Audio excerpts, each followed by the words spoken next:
My name is Terry Holbrooks. I was previously in the military and was a guard in Guantanamo Bay, where I converted to Islam. Prior to joining the Army, I'd usually hang out at a pool hall. There's a pool hall that I would sit and play pool at for the majority of the evening. That and drinking. I was drinking very heavily.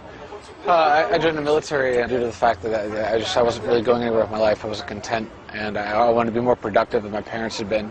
Kind of bring some pride to the Holbrooks legacy.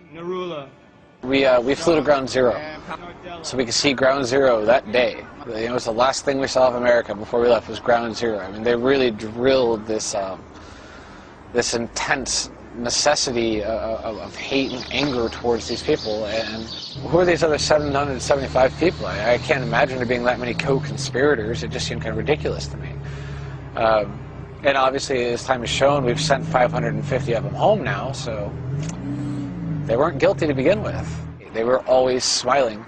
There must be something in your faith or in your life that's lacking in mine, because I'm here and I'm not smiling every day, but you are. That's amazing. You know, what do you have that I don't?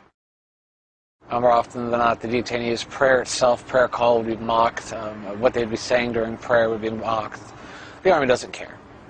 It's just on a matter of concern, right? We don't need to be culturally sensitive or culturally aware of these people. I don't think they ever thought that individuals were going to be talking with the detainees.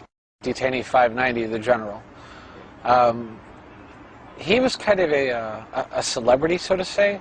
He would ask you questions that would probe thinking.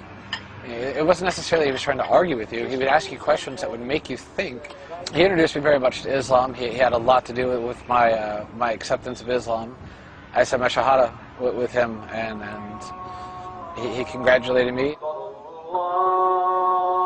I think it's very much possible to fully adopt to Islam and to live an Islamic life and to be a good Muslim, and at the same point in time be an American. One of the things I've noticed since my conversion, with every door that I close, Allah opens a better door. You know, I found Islam in Guantanamo, and that's not something that I could ever find anywhere else.